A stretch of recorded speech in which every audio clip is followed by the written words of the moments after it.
பூஜ்யாய ராகவேந்திராய சத்யதர்மரதாய ச பஜதாம் கல்பவ்ருக்ஷாய நமதாம் காமதேனவே கிருஷ்ணாய வாசுதேவாய தேவகி நந்தனாய ச நந்தகோபகுமாராய கோவிந்தாய நமோ நமः. ஐந்தாவது வேதம் என்று போற்றப்படும் மகாபாரதம் பார்த்து வருகிறோம். இப்போ மகாபாரத போர் முடிந்து தர்மராஜனுடைய அந்த ராஜ்ய பரிபாலனத்தில் திருதராஷ்டிரனுக்கும் காந்தாரிக்கும் எந்த விதமான குறையும் வரக்கூடாது என்று ரொம்ப அற்புதமாக பார்த்துட்டு இருந்தான் தர்மராஜன். 15 வருட காலம் இருந்தனர்.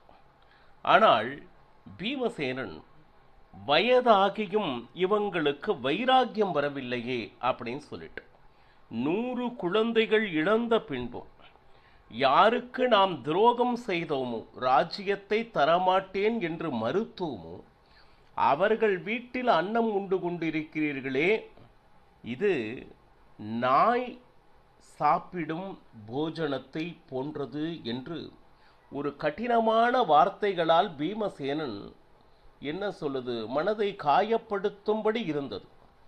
உண்மை என்ன என்றால், வைராக்கியம் வயதாகும் பொழுது தானாக வர வேண்டும், அல்லது யாராவது ஒருத்தர் சொல்லும் போது அது உரைக்க வேண்டும். விதுரன் தீர்த்த யாத்திரை முடித்து வந்த பொழுது இந்த விஷயத்தை திருதராஷ்டிரன் கூறினான். பீமன் ரொம்ப பேசுறான்ப்பா, அவன் சொல்வதில் எந்த விதமான குறையும் இல்லை திருதராஷ்டிரா. நியாயமாக பார்த்தால் உனக்காக வந்திருக்க வேண்டிய வைராக்கியம், உன்னுடைய பாப பரிகாரத்திற்காக, உன்னுடைய ஆத்ம உத்தாரம் ஆவதற்காக அவன் சொல்லி இருக்கிறான். இத்தனை பேர் இருந்தும் வேறு யாரும் இதை உணர்த்தவில்லை. எப்படின்னு கேட்டிங்கன்னா, நம்ம பக்கத்தில் சுற்றம் சூழ இருப்பவங்க எல்லாருமே நாம் செய்கிறது சிறந்தது சிறந்தது என்று சொல்வதற்கு நிறைய பேர் நண்பர்கள் என்கின்ற போர்வையில் இருப்பார்கள். யாராவது ஒருவர் நாம் செய்கின்ற அந்த குற்றங்களை சுட்டி காண்பித்தார்களே, ஆனால் அந்த நேரம் அவர்கள் மேல் கோபம் வரும். ஆனால் உண்மையில் பார்க்க போனால் நம்மை திருத்துவதற்கு அது மிகப்பெரிய வாய்ப்பாக அமையும். அந்த வேலையைத்தான் பீமசேனன் திருதராஷ்டிரனுக்கு செய்தான். இப்பொழுது உணர்ந்து கொண்டான். உண்மைதான் பீமசேனன் சொன்னது. வைராக்கியம் வந்து இனிமேலாவது நாம் காட்டிற்கு செல்ல வேண்டும் என்கின்ற முடிவினை எடுத்தான். ஆனால் தர்மராஜன் ஓடி வந்து, இங்கு என்ன குறை உங்களுக்கு? நான் உங்களுக்கு எந்த குறையும் வராதபடி பார்த்து கொள்ள வேண்டும் என்று ஆணையிட்டேனே. எந்த குறையும் இல்லை தர்மராஜா. ஆனால் எங்களுடைய வயதிற்கு நாங்கள் செய்த பாபத்திற்கு உண்டான அந்த பிராயச்சித்தம் நிச்சயமாக காட்டிற்கு செல்ல வேண்டிய அந்த வானப்பிரஸ்த காலம் இது. அதனால் உன்னுடைய ஆக்ஞை கொடு அப்படின்னு சொல்லிட்டு, நீங்கள் இங்கே இருங்கள், நான் காட்டிற்கு செல்கிறேன், இந்த ராஜ்ய பரிபாலனத்தை நீங்கள் செய்யுங்கள் என்று தடுத்தார். உடனடியாக வேதவியாசர் வந்தார்.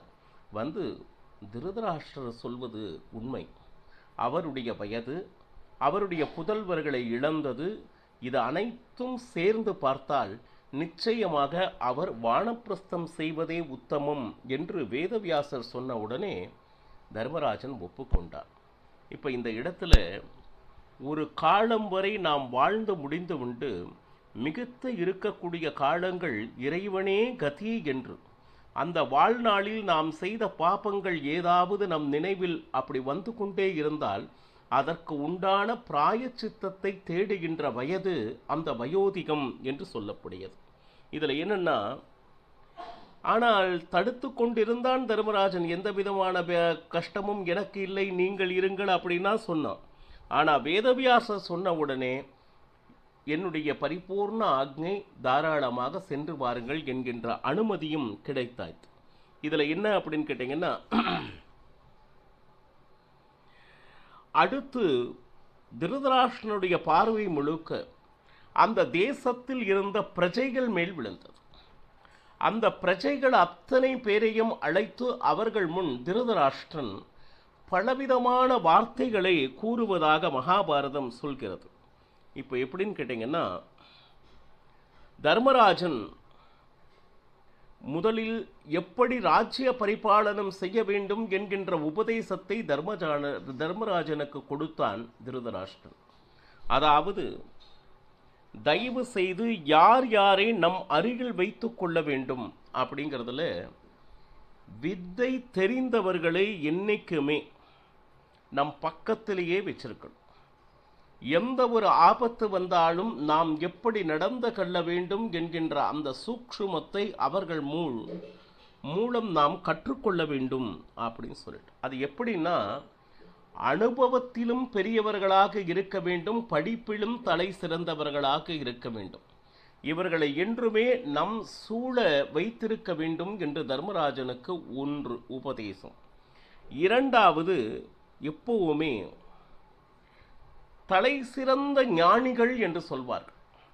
ஒவ்வொரு விஷயத்திலும் ஒவ்வொரு எக்ஸ்பர்ட்ஸ் அப்படின்னு சொல்வாங்கல்ல, என்னைக்குமே அவர்களை உன்னுடைய அந்த ராஜ்ய பரிபாலனம் அந்த வட்டத்திற்குள்ளே வைத்திருக்க வேண்டும். ஏன்னா நமக்கு ஒரு கஷ்டம் என்று வரும் பொழுது அவர்கள் நிச்சயமாக நமக்கு சகாயம் செய்வர்.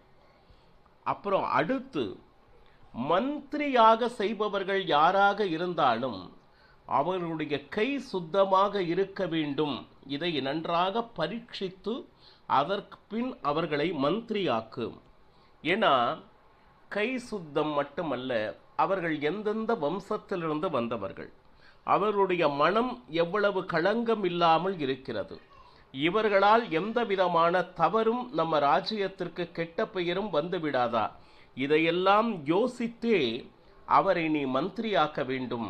அடுத்து மூன்றாவது, எப்பவுமே ரக்ஷகன் அப்படின்னா நம்மை சுற்றி நம்மை காப்பாற்றுபவர், ஆபத்து சமயத்தில் ரக்ஷகர் என்று சொல்வார்களே, அவர்கள் எப்படி இருக்கணும் அப்படின்னு கேட்டிங்கன்னா, இந்த இடத்துல கூட அவங்க எந்த வம்சாவளியில் வந்தவர்கள், அவர்களுடைய குணங்கள், அவர்களுடைய நடத்தைகள் எப்படி இருக்கின்றது என்பதை நீங்கள் பரீட்சித்து பார்க்க வேண்டும்.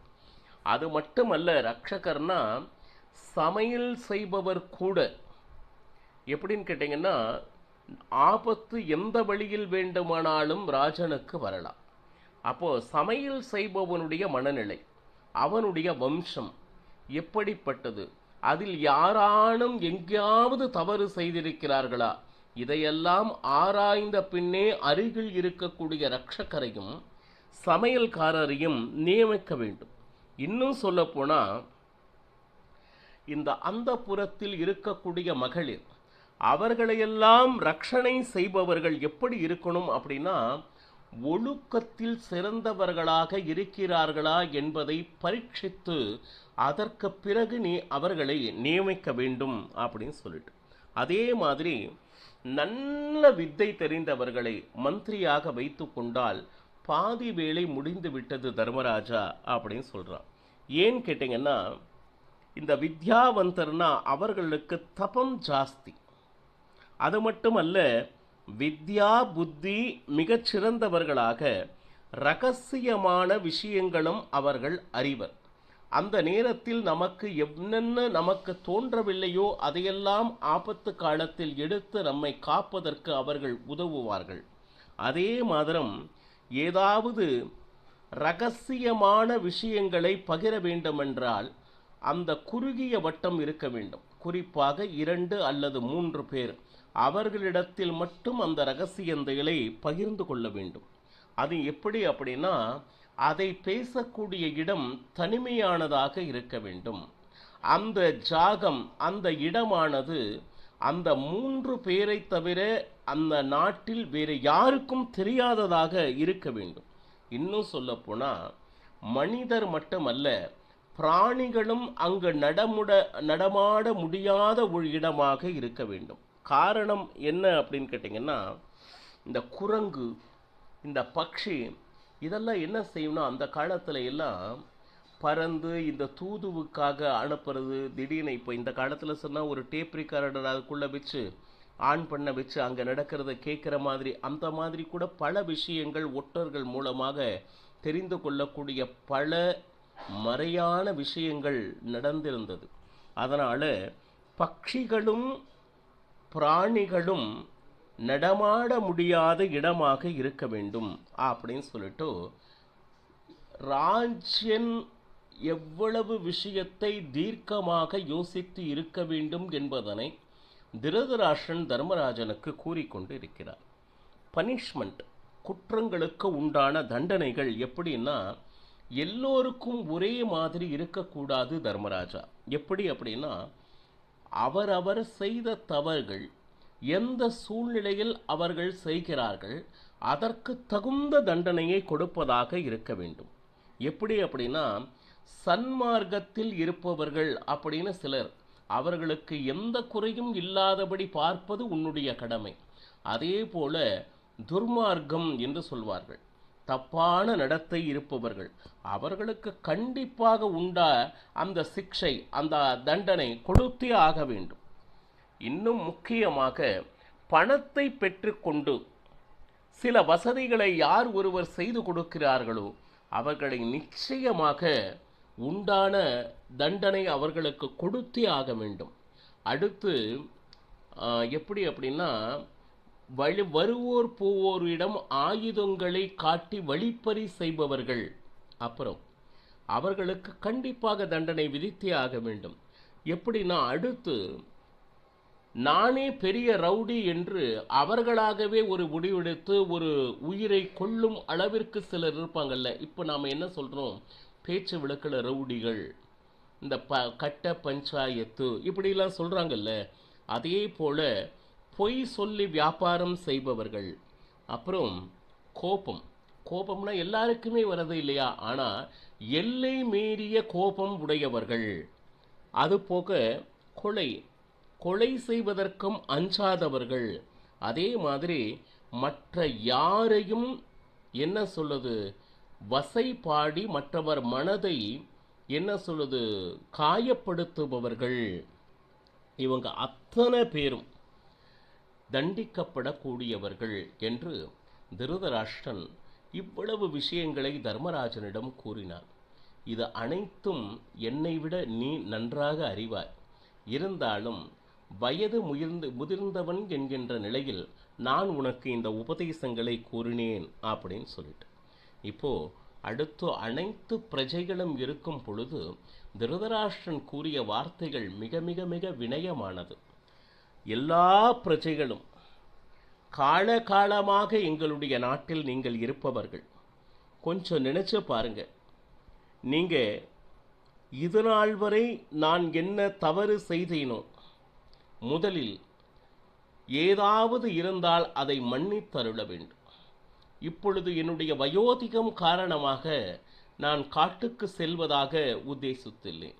அதற்கு உங்கள் ஒவ்வொருவருடைய ஆக்ஞை எனக்கு வேண்டும் என்று பிரஜைகளிடம் வேண்டினார்.